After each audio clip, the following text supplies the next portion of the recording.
बच्चों good morning.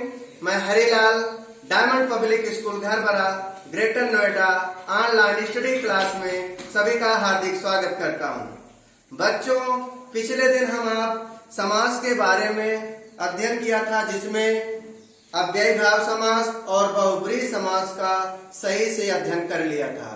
आज बारी है हिंदी व्याकरण में समास में द्वंद्व समास।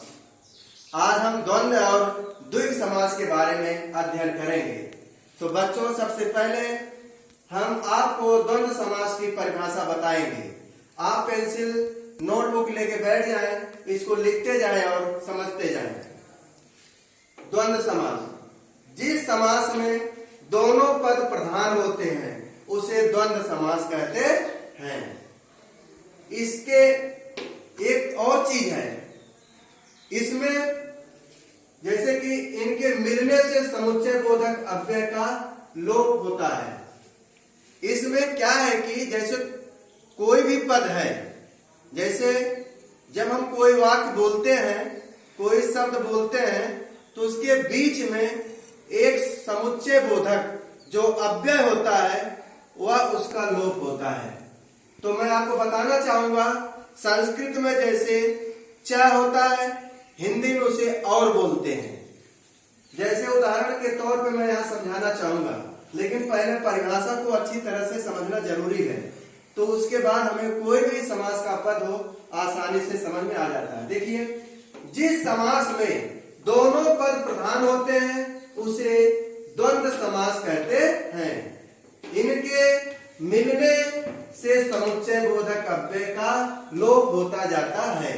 जैसे आपका समस्त पद है राजा रंग, इसमें जैसे दो है राजा रंग, इसका अगर हम समास विग्रह करते हैं तो क्या हो जाएगा, राजा और रंग। देखिए इसमें और जो शब्द है, मैंने बताया था संस्कृत में च होता है, हिंदी में और शब्द होता है।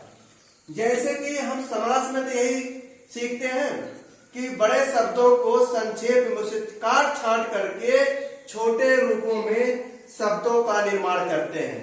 हम ज्यादा विस्तृत ना बोल करके संक्षेप में कम शब्दों में सामासिक रूप से शब्दों को वाक्यों को बोलते हैं, तो जो इसमें एक तरह से बोलने का समय बचता है, लिखने का भी समय बचता है।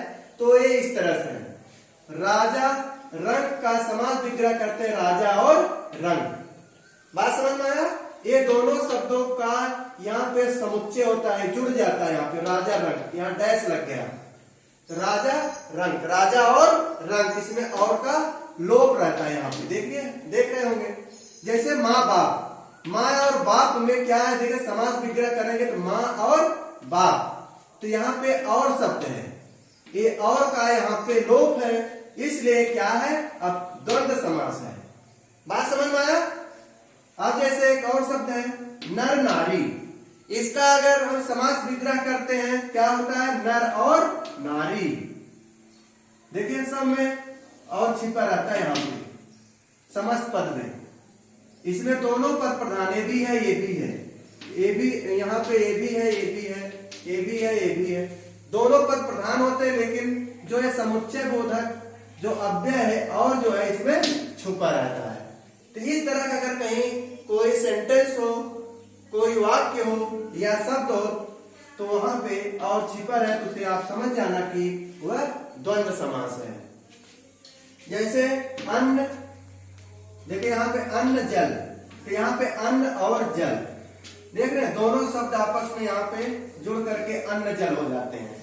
ठीक है, और का यहाँ पे लोप रहता है। तो इस तरह के जो शब्द हो तो उसे हमें द्वंद्व समास समझना चाहिए।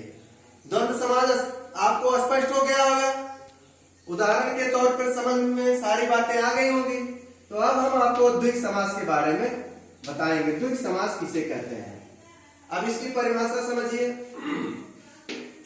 जिस समास में पूर्व पद संख्यावाचक होता है, इसमें मतलब कोई शब्द है, कोई पद है, उसका पहले क्या होता है, संख्यावाचक होता है, संख्याओं से गिनतियों से संबोधन होता है। जिस समास में पूर्व पद संख्यावाचक होता है और यह समास विशेषण विशेष या विशेष विशेषण या विशेषण विशेष के अतिरिक्त समूहवाची भी होता है। यह मतलब समूहवाची होता है। मैं आपको बताना चाहूंगा कैसे है। जैसे मान लीजिए समस्त पद है, जैसे त्रिकोण।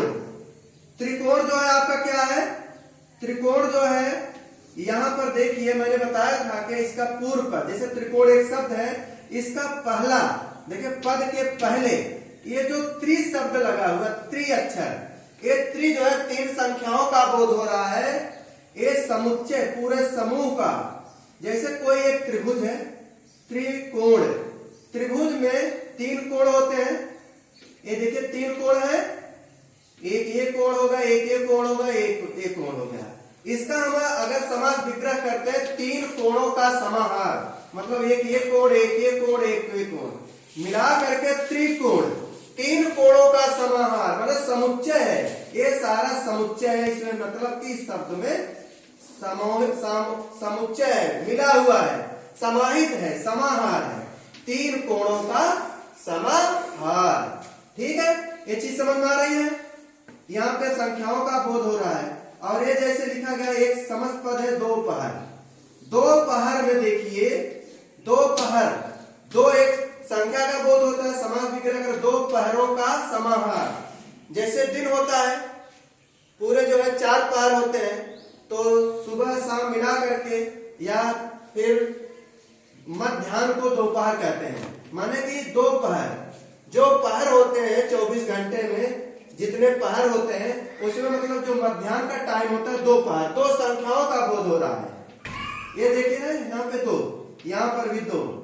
ये समाहार मतलब समुच्चय, सामूहिक, इसमें पहर, सारे पहरों को एक तरह से इसमें जो मिला हुआ पहर है 2 है, 2 पहरों का समाहार, 2 पहरों का समाहार।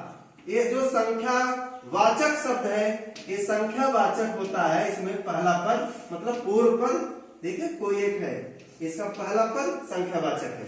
इस तरह का अगर कोई पद कहीं पर रहे तो उसे हमें क्या समझना चाहिए, द्विग समास। अब जैसे अठन्नी है, अठन्नी आपने सुना होगा, तो जैसे 16 आना होता है 1 रुपए, उसको जो 4 चवन्नी होती है तो 8 आना मतलब 2 2 4 4 मिला दोगे 8 हो जाएगा। 8 संख्याओं का बोध हो रहा है अठन्नी। यहाँ पे 8 आना का समाहार, इस 8 का समुच्चय का बोध कर रहा है, समाहार इसमें मिला हुआ है। तो 8 संख्या वाचक का जो बोध हो रहा है यहाँ पे, ये हमारा द्विग समास है। ठीक है, ये चीज आप ध्यान रखना। जैसे यहाँ लिखा गया चौमासा, जैसे 4 महीना, 4 मासों का समाहार। जैसे 12 महीने होते हैं साल में, यहाँ चौमासा 4 मास का दिया है।